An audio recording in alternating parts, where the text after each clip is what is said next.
Assalamualaikum warahmatullahi wabarakatuh. Waalaikumsalam warahmatullahi wabarakatuh. Bismillahirrahmanirrahim. Alhamdulillahi rabbil alamin. Wassalatu wassalamu ala ashrafil anbiya'i wal mursalin. Sayyidina wa maulana Muhammadin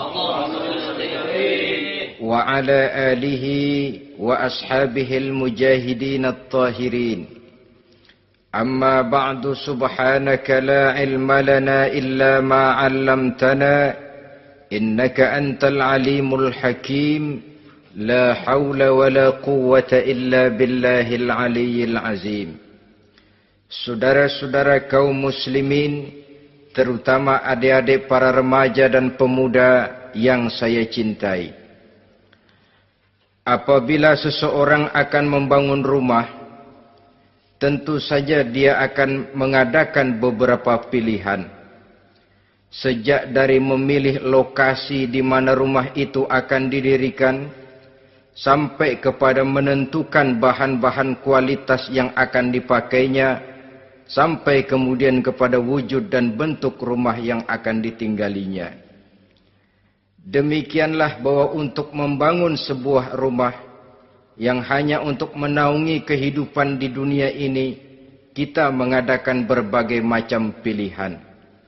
Apalagi kalau kita akan membangun sebuah rumah tangga yang kita harapkan tidak hanya akan menaungi kehidupan di dunia ini, tidak hanya untuk kepentingan kita saja, tetapi juga untuk kepentingan anak cucu kita di belakang hari, termasuk sampai kepada hari akhirat nanti.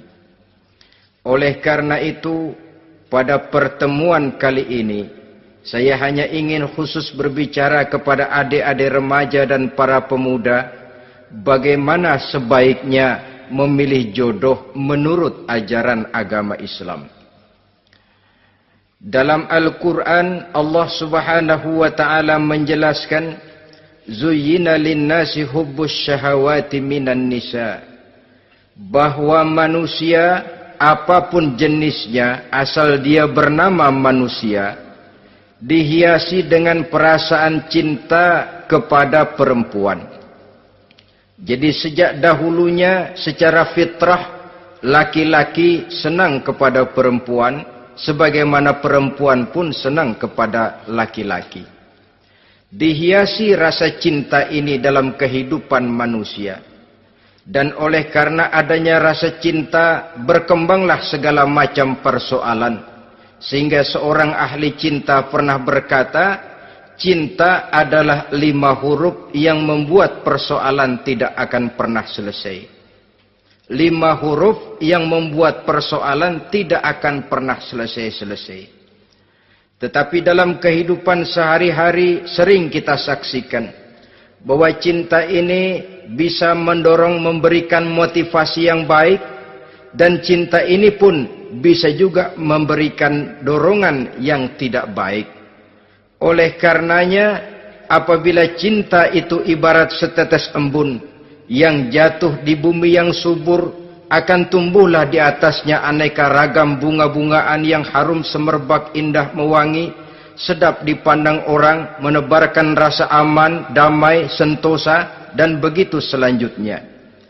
Tapi jika cinta itu jatuh di hati yang gersang dan tandus, tidak ada yang akan dapat tumbuh di sana selain sirih memanjat batu, kuning daunnya, lemah gagangnya.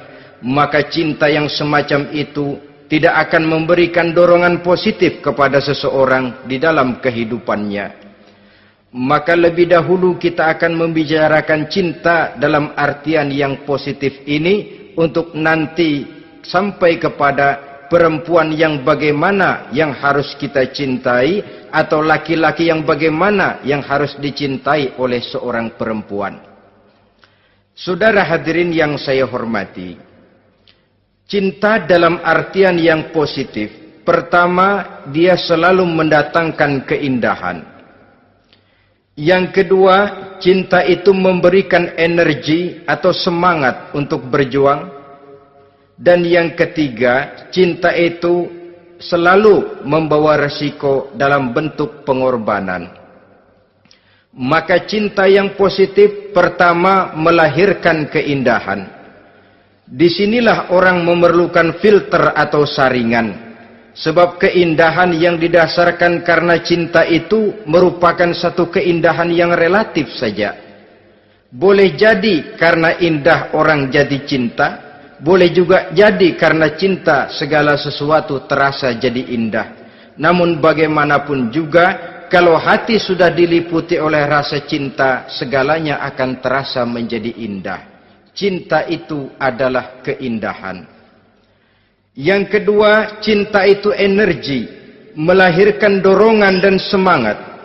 Yang lemah bisa menjadi kuat, yang takut bisa menjadi berani, yang jauh jadi terasa dekat. Itu semua karena dorongan cinta. Dan dari energi ini lahirlah yang ketiga, bahwa cinta adalah pengorbanan. Sehingga orang berkata, berani bercinta artinya harus berani berkorban. Takut berkorban, jangan bercinta. Kalau cinta ini kita salurkan kepada nilai-nilai agama umpamanya, yang pertama, cinta mendatangkan keindahan. Kita cinta kepada agama, maka apapun yang diperintahkan oleh agama akan terasa menjadi indah. Solat akan terasa menjadi indah. Puasa terasa menjadi indah. Zakat terasa menjadi indah. Jihad pun akan terasa menjadi indah. Persis kalau kita cinta kepada seorang gadis. Jika kita cinta kepada seorang gadis, apanya saja akan kelihatan menjadi indah. Jalannya terasa indah, lenggang-lenggoknya terasa indah, suaranya merdu padahal cemprengnya bukan main. Seluruhnya akan mendatangkan keindahan karena dasarnya sudah cinta. Cinta membawa kepada keindahan. Yang kedua, cinta itu melahirkan energi. Orang yang cinta kepada agama akan lahir tenaga dan semangatnya melaksanakan ibadah, melaksanakan puasa, melaksanakan zakat, melaksanakan solat, melaksanakan haji, bahkan melaksanakan jihad sekalipun. Cinta selamanya menimbulkan energi dan semangat. Sama saja dengan kita apabila jatuh cinta kepada seorang gadis, walaupun rumahnya jauh, katanya, gunung pun akan kudaki, lautan pun kuseberangi. Untuk apa itu? Untuk menemui apa yang kita cintai. Cinta selamanya melahirkan energi. Capek tidak terasa, lelah tidak terasa, semuanya tertutup oleh keindahan yang bernama cinta. Lalu yang ketiga, cinta membawa pengorbanan. Apabila kita cinta kepada agama, maka pengorbanan terhadap apapun yang diminta oleh agama, baik itu pengorbanan waktu, tenaga, pikiran, harta, bahkan pengorbanan nyawa sekalipun, kita tidak akan berat melaksanakannya karena cinta kita kepada agama yang kita anut ini. Demikian juga cinta kita kepada seorang perempuan akan membuat kita rela berkorban. Apapun yang dia minta, jangankan kita tidak mampu, jangankan kita mampu, kita tidak mampu sekalipun, kita masih berusaha untuk mampu guna memenuhi tuntutan si buah hati belahan jantung. Kadang-kadang malam minggu si doi ngajak nonton. Umpamanya, duit tidak ada, gajian belum, kerja enggak. Timbullah inisiatif. Entah sepatu kita jual ke tukang loa, entah celana mampir dulu ke tempat lain. Yang penting kita berkorban untuk memenuhi permintaan si buah hati belahan jantung. Ketika itu pengorbanan sudah tidak kita rasakan lagi. Bahkan pengorbanan yang paling pedih sekalipun, dalam gurau, dalam bercanda misalnya, dicubit kita oleh kekasih kita, pedih bukan main, terkelupas kulit, mengalir darah, bukan nangis, nyengir. malah kadang-kadang minta tambah dicubit lagi. Itulah romantikanya cinta, sanggup membuat orang berkorban, melahirkan energi dan semangat, menambah keindahan dalam kehidupan, sepanjang dia dalam artian yang positif. Kalau demikian masalahnya, di dunia yang penuh dengan perbenturan nilai sekarang ini, orang sering salah jalan bagaimana memilih jodoh untuk membangun rumah tangga yang bahagia. Jangan lupa bahwa membangun rumah tangga ini bukan hanya untuk 1-2 bulan, bukan hanya untuk 1-2 tahun, bahkan bukan cuma untuk kehidupan dunia, lebih daripada itu pun untuk menunjang kebahagiaan di akhirat.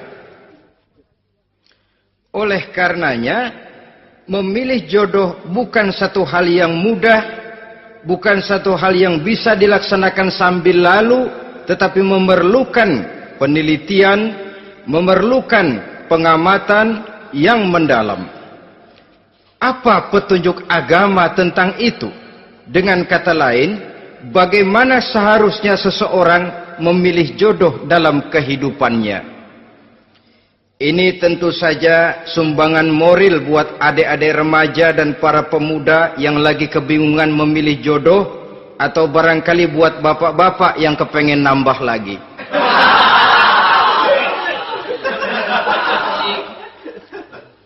Mohon maaf kepada ibu-ibu, saya tidak menganjurkan, cuma ngajarin.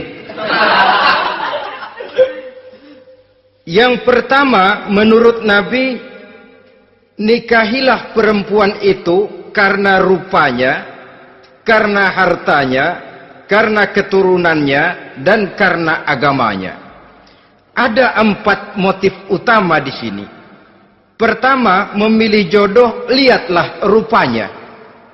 Lagian siapa yang kepengen dapat jodoh rupanya nggak karu-karuan?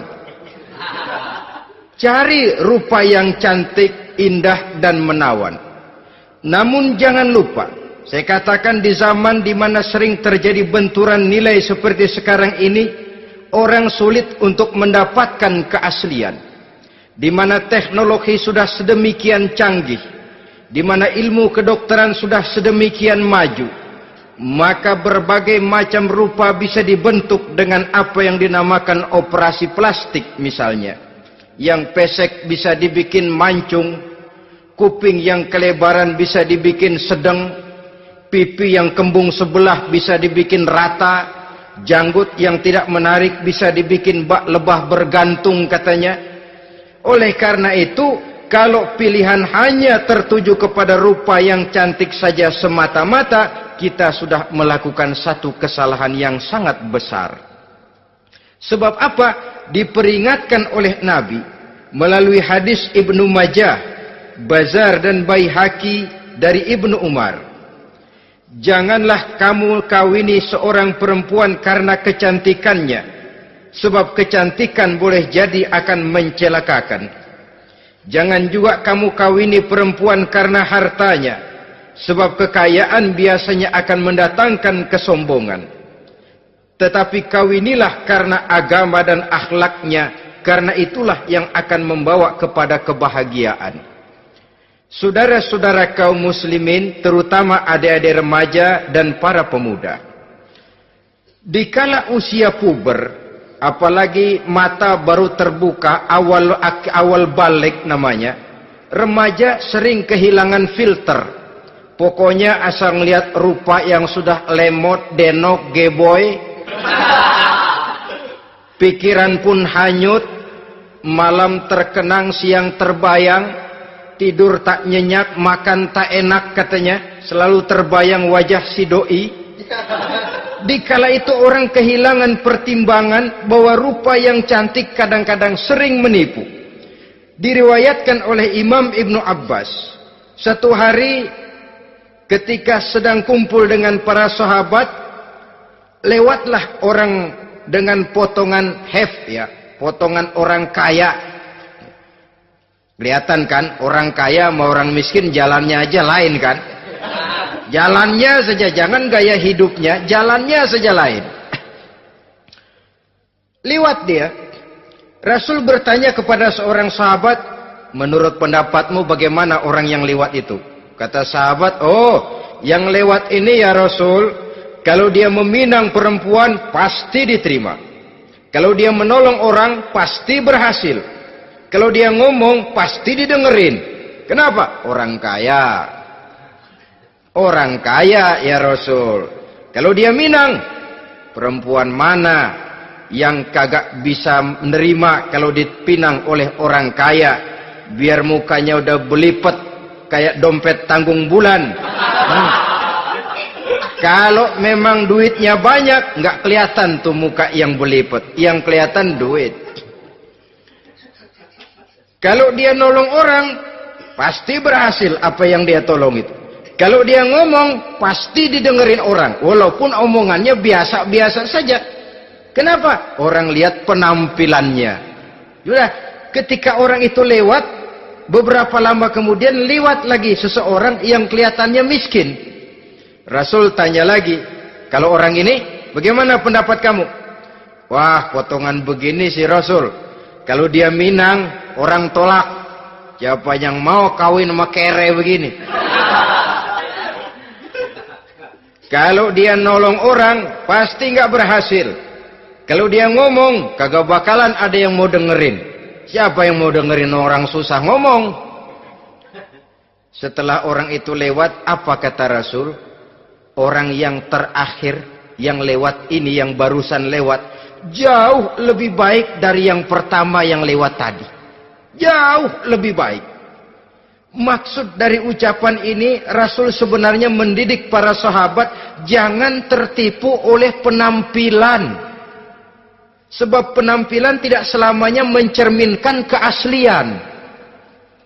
Apalagi di zaman sekarang, salon di mana-mana bejibun.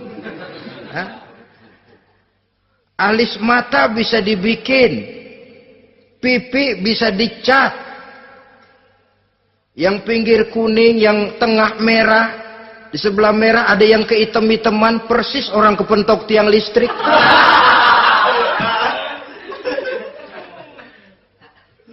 Kecantikan yang artifisial, kecantikan yang bukan alami. Karena itu silakan saja cari yang cantik, tapi jangan terpaku sampai di situ. Sebab kecantikan di samping dia mudah berubah oleh pergeseran masa dan pertukaran waktu, ternyata penampilan tidak selamanya mencerminkan keaslian. Lain hari seorang sahabat pernah mengadu, "Ya Rasul, ada apa? Inna imra'ati la turaddu yadul lamis." Ya Rasul, istri saya tidak pernah menolak tangan orang laki yang menjamahnya, mengajak salaman kepadanya. Apa jawab Rasul? Ceraiin aja. Tapi hati saya berat ya Rasul, saya cinta betul sama dia. Ya kalau hatimu berat, jaga dia baik-baik. Nah, dari riwayat ringkas ini kita ambil satu perbandingan. Memang punya istri berwajah cantik itu kadang-kadang si malakama kalau imannya tidak kuat. Si malakama. Kita diemin aja, binal, makan hati, nggak aman, nggak tentram. Jangan-jangan saya berangkat ke kantor, dia ngompreng. Buah si malakama, seperti orang tadi, ya Rasul. Istri saya kelihatannya sebenarnya tidak negatif maksudnya ini, cuma bersalaman, tapi terlalu ngobrol. La turaddu yadul lamis, tidak pernah menolak orang yang ngajak salaman. Ya sekedar salaman. Tapi kan awalnya dari salaman.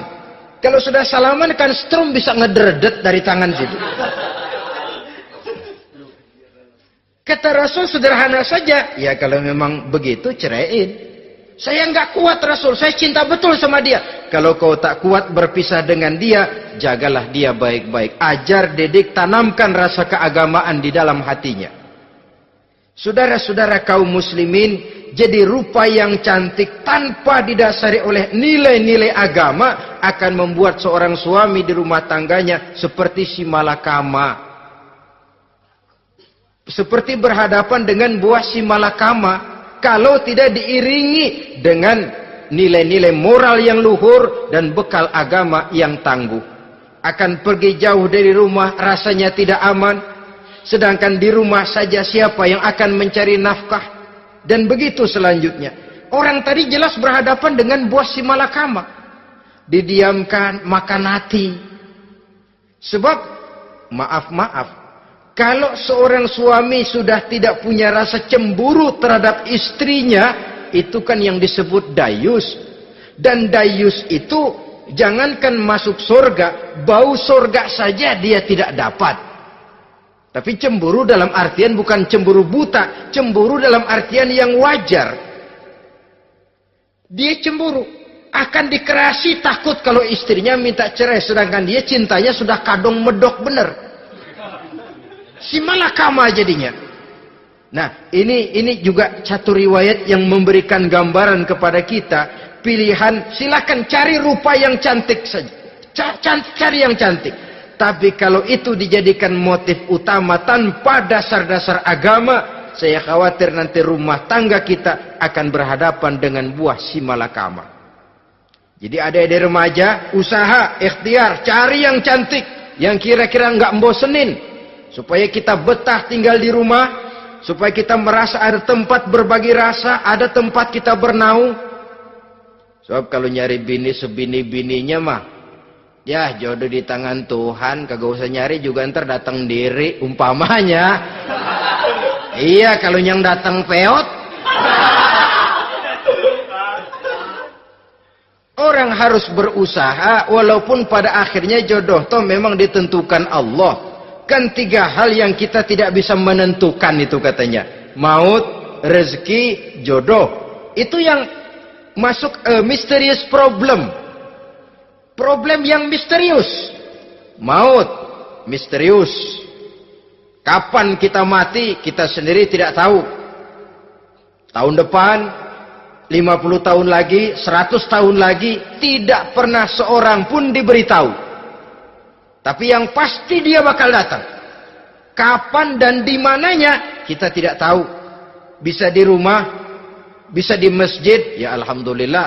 Bisa di majelis taklim, syukur. Bisa di medan perang membela agama, bagus.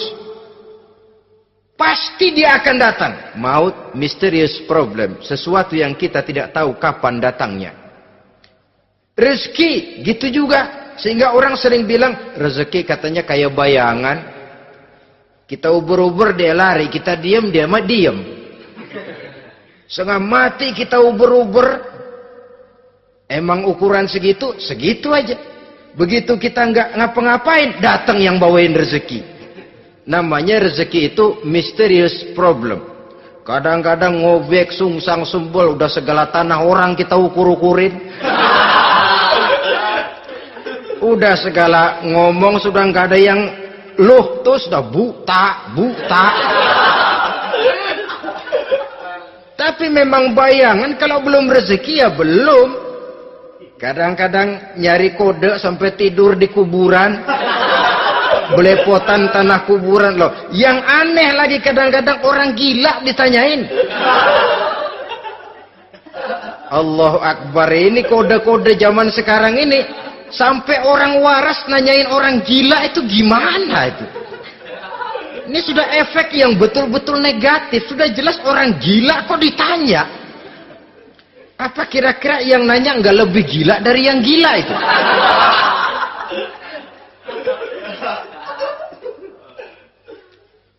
Saudara-saudara kaum muslimin, terutama adik-adik remaja dan para pemuda, jadi silakan saja cari rupa yang cantik, karena dia akan jadi tautan hati, buah hati belahan jantung, tempat kita berbagi rasa, tempat kita pulang dan tinggal di rumah tangga kita. Tapi hendaknya kecantikan rupa itu diiringi juga dengan kecantikan budi. Karena itu cari rupa yang cantik. Ini pilihan utama. Yang kedua, kata Nabi, harta, cari yang kaya. Tetapi jangan lupa, jangan dijadikan pilihan utama. Karena kekayaan sering mendatangkan kesombongan. Apalagi kalau seorang pemuda mendapat istri orang kaya. hidupnya dimodali oleh istrinya, maka biasanya wibawanya sebagai seorang suami akan hilang. Akhirnya komando di tangan istri. Dikala itulah suami tidak lebih daripada prajurit yang taat kepada komando istrinya. Padahal menurut konsep Quran, ar-rijalu qawwamuna 'alan nisa, laki-laki diciptakan sebagai pembimbing bagi perempuan. Kalau nanti suatu saat terjadi benturan, sedangkan modal diberikan oleh istri, terjadilah pengungkitan. Kata istrinya apa? Lu jangan bertingkah, lu kan kawin sama gue modal lu kolor doang.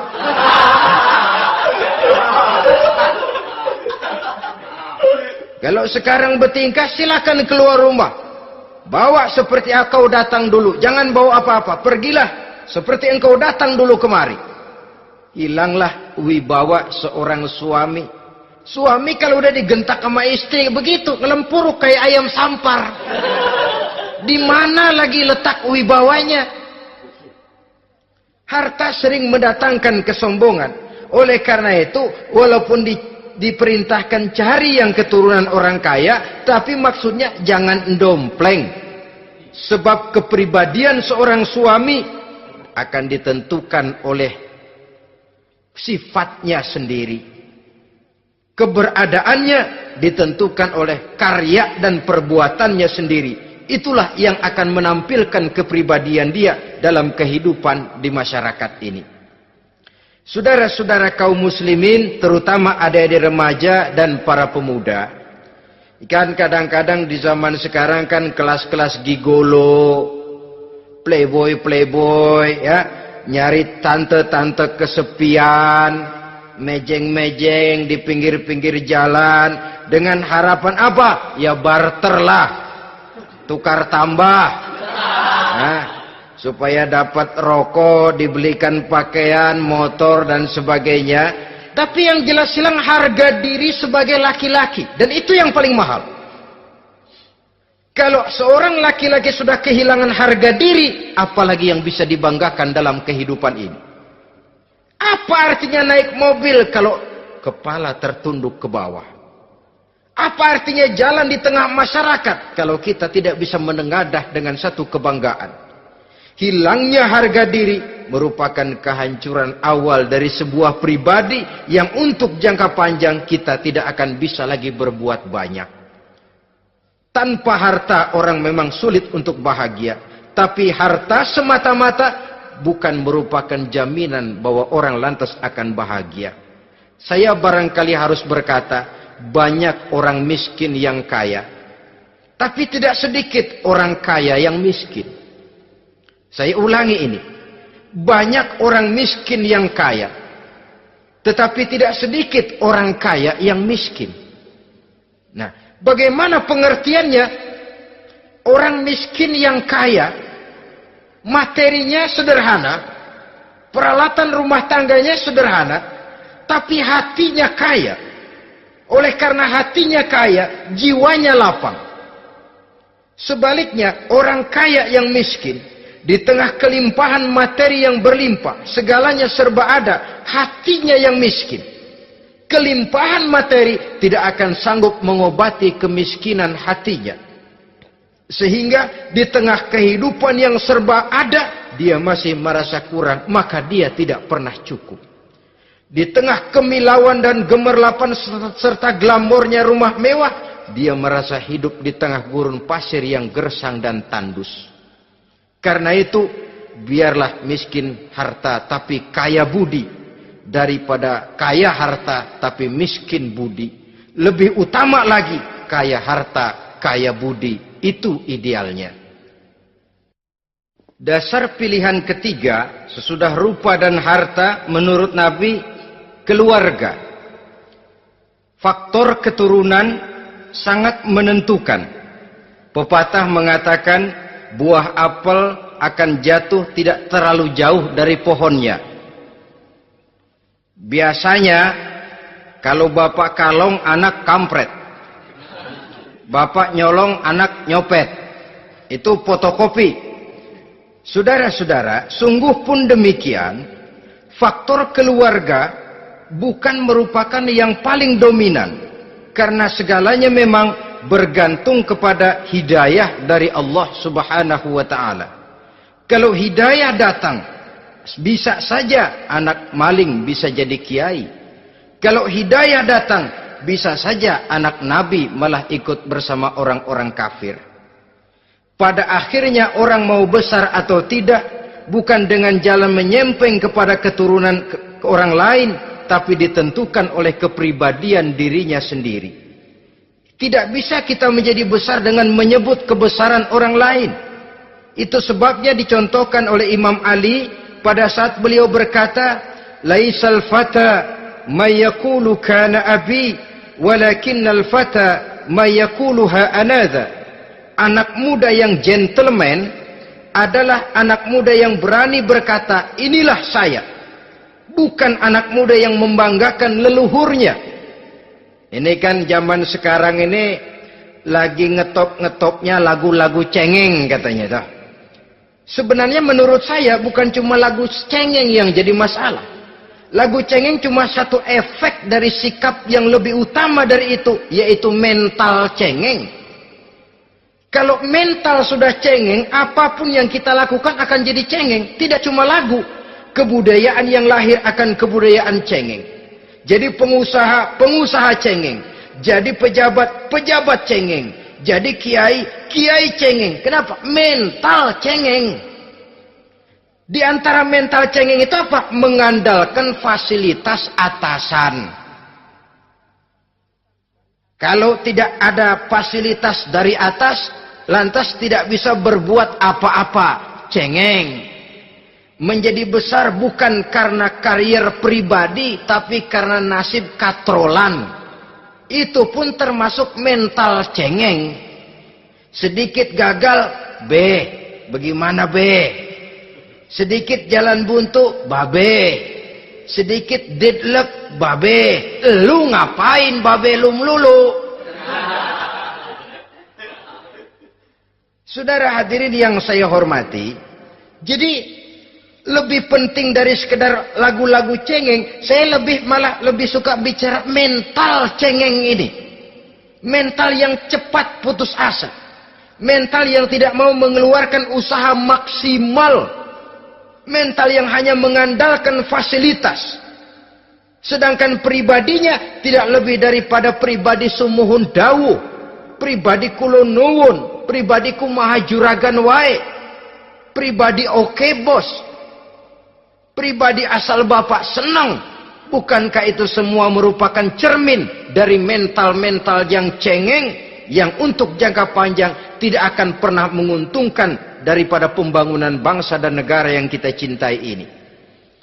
Seseorang mau besar atau tidak, bukan dengan jalan menyempeng kepada kebesaran orang lain. Bahkan Syauqi dalam sebaik syairnya yang lebih tegas mengatakan, wa syarrun nasi zu khumulin iza fakhartahum zakarul jaduda wa syarrun nasi wa khairun nasi zu syarafin qadimin aqama li nafsihi syarafan jadida. Generasi yang paling jelek adalah generasi pemalas. Kalau kelihatan orang lain lebih hebat dari dia, disebut-sebutnya kebesaran nenek moyangnya. Dia sendiri nggak punya prestasi apa-apa. Kerjanya cuma ngandeli kerjanya cuma menggelayuti fasilitas orang tuanya. Tanpa itu dia tidak akan punya nilai dan harga sama sekali. Ini generasi paling jelek. Kalau orang lain kelihatan lebih hebat, dia sebut nenek moyangnya. Lo sih belum apa-apa lo, baru kopral lo. Engkong gua no, komandan Hansip. Engkongnya yang disebutin.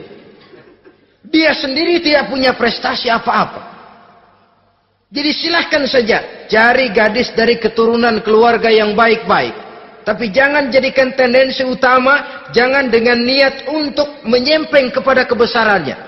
Tapi paling tidak dengan niat agar mudah-mudahan dari benih yang baik ini akan lahir keturunan-keturunan yang baik pada akhirnya nanti. Itu yang kita harapkan. Bukan lalu dengan pertimbangan, weh, mertua gue bos nih, kali aja begitu gue kawin aja mampus. Ini semua warisan kan jatuh kemari semua. Kalau itu niatnya sudah jelas salah. Kita mencari perempuan dengan keturunan-keturunan yang baik dengan berharap agar anak-anak kita nanti yang akan merupakan benih cucunya akan melahirkan kebaikan-kebaikan seperti leluhurnya dulu. Saudara, pilihan yang keempat kata Nabi, agama. Ini yang paling inti. Kenapa? Agama itu motivasinya moral. Di sini segalanya ditentukan. Rupa yang baik, harta yang banyak, keluarga yang luhur. Kalau sudah dilandasi oleh agama yang rapuh, bahkan tidak beragama sama sekali, ketiga hal di atas tadi hanya akan mendatangkan malapetaka. Sekarang kan kita tertipu oleh penampilan.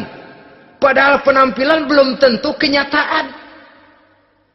Di jalan-jalan kita akan lebih terpesona melihat gadis pakai miniskirt di atas lutut ketimbang kita melihat gadis-gadis yang pakai jilbab. Kalau sudah pakai jilbab keliwat, yang usil banyak banget, bau sorga nih. Bau sorga katanya. Tapi kalau sudah yang pakai miniskirt itu yang lewat, itu dari ujung ke ujung mata kagak mau kedip. Laler nemplok di mata kagak dirasain. Kita terpesona oleh penampilan zahir, padahal penampilan belum tentu memantulkan hal yang sebenarnya. Tapi memang itulah watak manusia. Watak manusia, saya katakan manusia tanpa kecuali. Tetapi bergantung kepada pemikiran jangka pendek atau jangka panjang. Kalau jangka panjang yang kita pikirkan, ya tentu kita tidak akan mudah terpesona oleh hal yang zahir.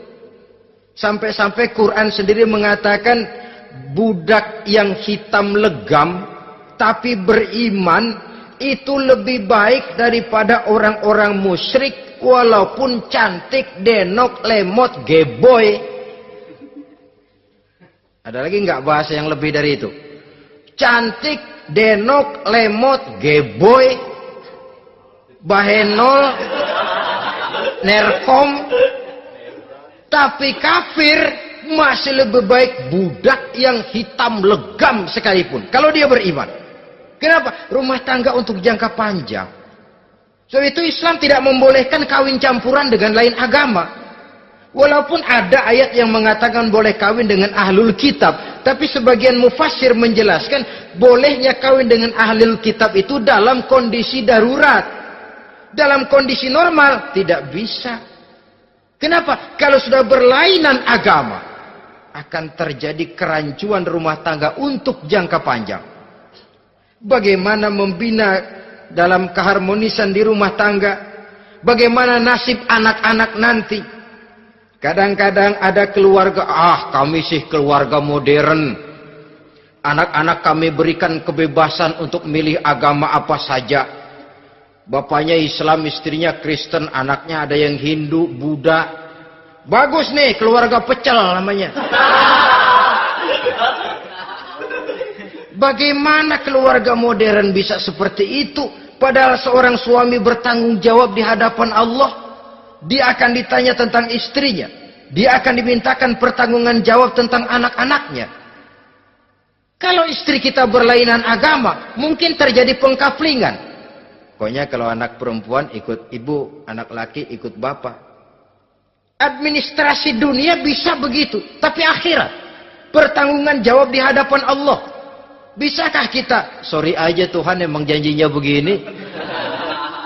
Saudara hadirin yang saya hormati, oleh karena itu budak legam hitam kalau beriman masih lebih baik daripada orang-orang yang tidak beriman walaupun cantik dan mempesona. Kenapa? Ini faktor agama. Ya buat 1-2 bulan bisa terwujud rumah tangga yang tentram. 2-3 tahun mungkin masih bisa bertahan, tapi sampai kapan? Sampai kapan itu akan terwujud? Pada akhirnya akan muncullah dilema yang akan sulit buat diatasi. Oleh karenanya, motif agama dijadikan stres oleh Nabi. Fasfar bizatiddin taribat yadak. Pilih agama sebagai titik sentral, sebagai pilihan utama. Kalau agamanya kuat, walaupun rupanya sederhana, tapi karena nilai agamanya kuat, dia bisa menyenangkan hati suaminya. Dia bersolek untuk kepentingan suaminya. Dia taat kepada suaminya. Harta, dia anak orang kaya untuk membantu perjuangan suaminya. Tapi kalau tidak ada modal agama, rupa yang cantik bisa menyengsarakan suami. Apalagi kalau suami kere. Istrinya sudah cantik, kaya ataupun tidak kaya kadang-kadang. Udah, suaminya suruh ngempuk di rumah, bininya yang kerja. Ya kalau kerja mendingan kalau dikerjain itu.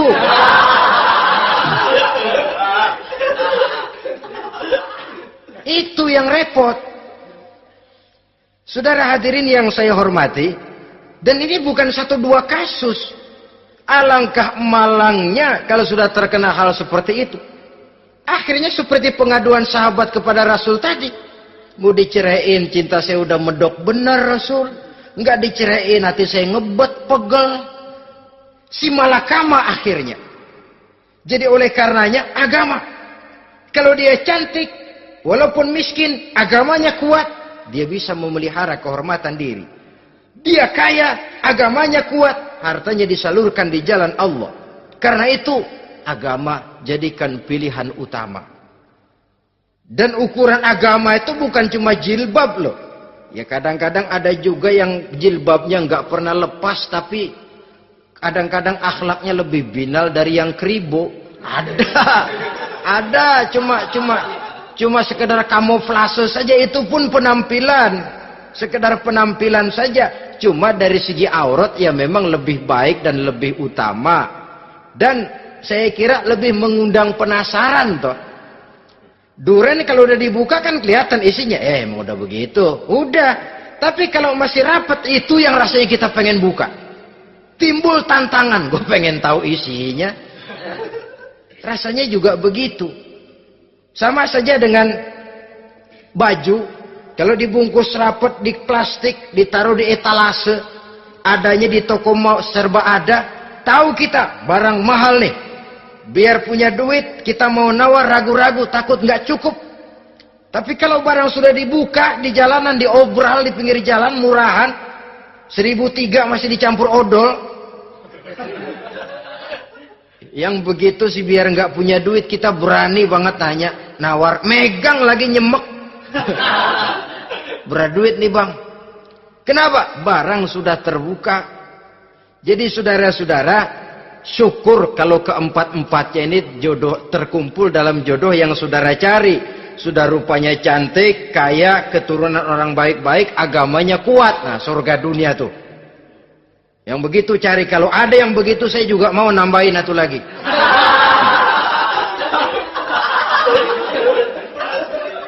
Tapi yang kumpul keempat-empatnya ini terus terang saja langka. Makhluk langka ini. Kadang-kadang cantik, kaya, keluarganya hebat, agamanya nol, akhlaknya kayak setan. Tapi yang paling celaka kalau empat-empatnya kagak ada. Rupanya jelek, melarat, bapaknya biang maling, kagak beragama lagi. Apanya yang mau dipilih? Mampus saja mendingan. Sudah nggak ada pilihan sama sekali tuh. Sudah nggak ada pilihan sama sekali. Saudara hadirin yang saya hormati, terutama adik-adik remaja. Nah, lalu apa motivasi agama dalam pembinaan ini apa? Agama ini kan memberikan contoh bahwa perempuan yang baik itu, yang kita ingin jadikan dia sebagai ideal dalam pencarian jodoh, tandanya 3. Iza ra'aitaha sarratka, kata Nabi. Kalau dipandang, dia bisa menggembirakan kamu. Kan ini yang penting buat seorang suami. Kalau saudara nanti jadi suami, punya istri yang jadi partner setia mendampingi suaminya. Kalau dilihat nggak bosenin, Kenapa? Dia berdandan untuk nyenangin hati suaminya. Enggak bosenin. Kan kadang-kadang ada bini kalau kita pulang demok aja fotonya.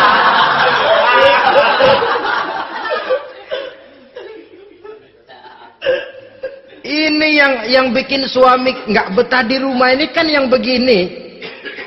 Adapun perempuan yang beragama, apabila dipandang oleh suaminya, dia pandai menyenangkan hati suaminya. Andai kata suaminya dalam kesulitan, dia tidak menambah beban kesulitan. Paling tidak dia bisa memberikan satu bantuan moral. Bantuan moral untuk mengurangi beban kesulitan daripada suaminya. Suami pulang dagang rugi, kata istrinya, romantika bang. Sekali-sekali lah, masa selamanya dagang mau untung. Besok siapa tahu untung lebih besar. Kan meringankan tuh. Kadang-kadang enggak, suami pulang dagang dari pasar panas, rugi. Sampai rumah bini pidato. Pletar-pletor. Lu dagang rugi, emang lu laki goblok.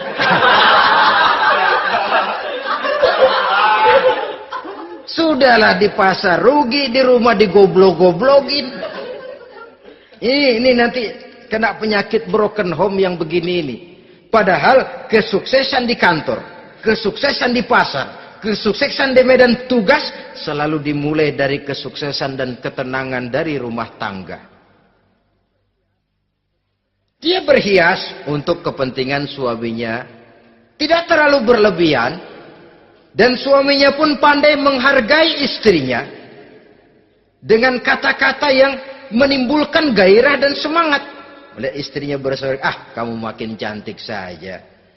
Jangan juga kadang-kadang suami ketus. Ngelihat daksu pulang kantor, lihat suaminya, istrinya dandan rapi. Tumben lu mau bekasin apa? Mau bekasin katanya. Artinya apa ini? Pandai mengembirakan, bisa tenggang rasa, bisa berbagi rasa. Sehingga suami merasa ada tempat dia bertukar pikiran. Ada tempat dia membicarakan persoalan. Dialog dalam kehidupan berumah tangga itu sangat diperlukan. Iza ra'aitaha sarratka, kalau dipandang dia sanggup mengembirakan kamu. Dikasih uang 500 senyum, 5.000 pun ketawa. Menggembirakan. Dia bisa taruh kata hatinya kesel, tapi mulutnya senyum. Nah ini yang sulit ini. Senyum tapi kesel, kesel tapi senyum. Kadang-kadang istri itu kan kalau sudah kesel, suami pulang nggak bisa dia menyembunyikan kekesalannya. Dari jauh suami sudah lihat ini yang nyambut, ini bemo ini. Udah monyong serem. Saudara hadirin yang saya hormati, yang kedua, bila diperintah dia taat. Ini pengaruh agama.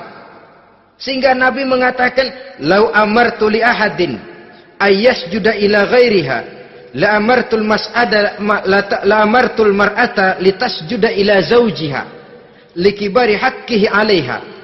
Andai kata saja boleh aku memerintahkan manusia untuk sujud kepada sesama manusia, pastilah aku perintahkan perempuan untuk sujud kepada suaminya. Kenapa? Karena besar hak suaminya kepada dirinya. Untung sujud kepada manusia tidak boleh. Andai kata boleh, perempuan disuruh sujud sama suaminya. Ini tidak perlu sampai sujud. Cium tangan saja minta ridho suami. Kadang-kadang perempuan sekarang berat. Paling banter setahun sekali lebaran doang. Laki pulang sembahyang tubruk, cium tangan, minta redo, nangis segala macam. 3 hari habis lebaran, beras habis, monyong aja lagi.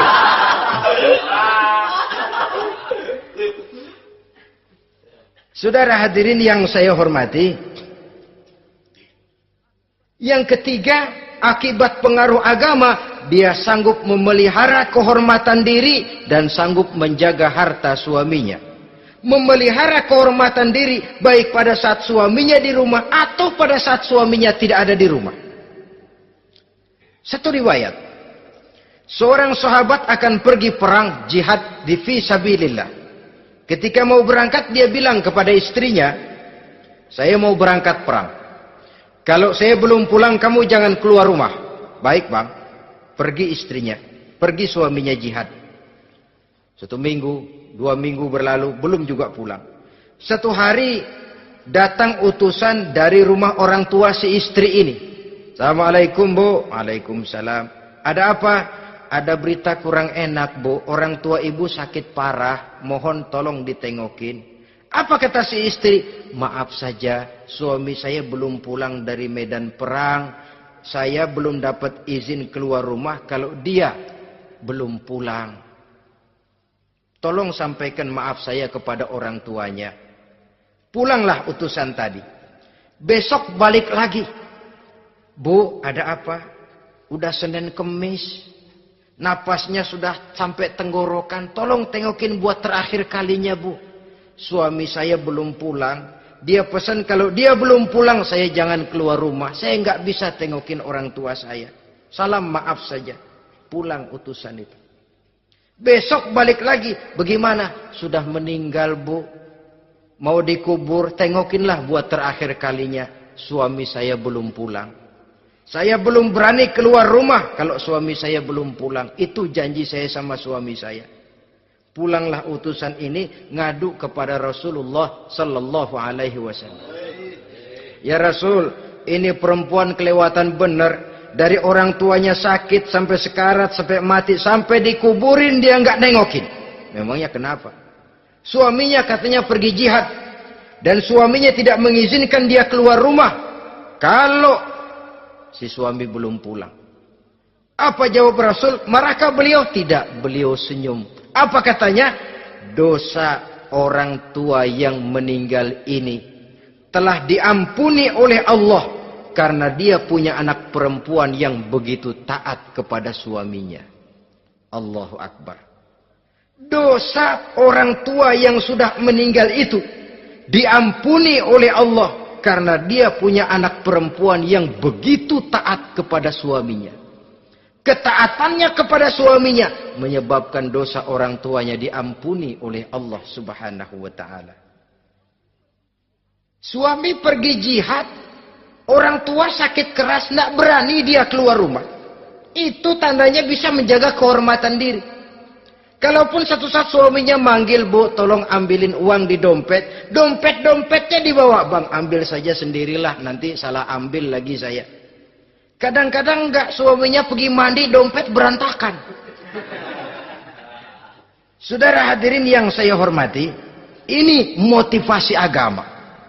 Jadi kecantikan zahir yang diimbangi dengan kecantikan batin oleh karena pengaruh agama tadi. Kalau sudah kemari, orang tidak perlu mikir-mikir operasi plastik, bikin yang pesek jadi mancung supaya orang tertarik. Bikin belakang yang kurus jadi menarik. Tidak.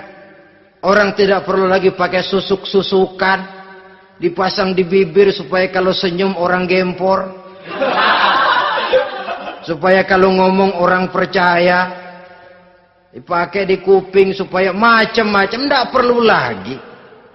Pakai jompa-jampe, pelet-peletan. Supaya kalau diludahin orang ngikut. Nggak perlu lagi.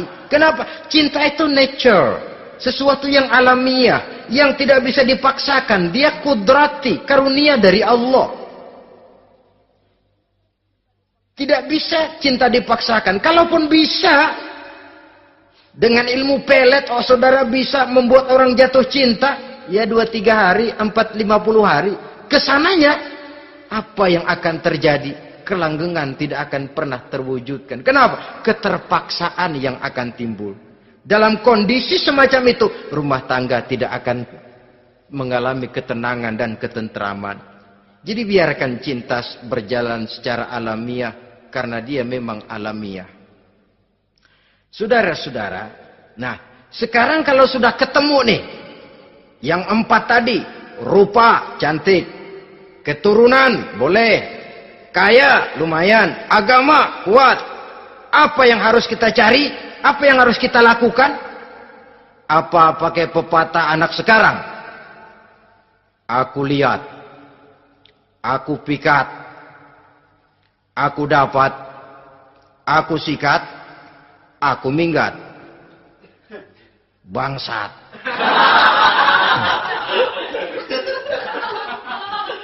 Itu kan ada moto cinta kilat begitu tuh. Cinta kilat katanya. Aku lihat, aku pikat, aku dapat, aku sikat, aku minggat. Bangsat. Atau kita harus hanyut dalam arus free love, free sex, Samenleving, eksperimen dulu? Tidak. Islam menganjurkan kalau memang seret, nah ini rasanya ini nih, mantap gue nih. Apa yang diajarkan oleh Islam selanjutnya? Meminang, saudara-saudara. Meminang adalah langkah awal untuk mengikat tali pernikahan. Diizinkan meminang, dan di dalam meminang pun diizinkan untuk melihat.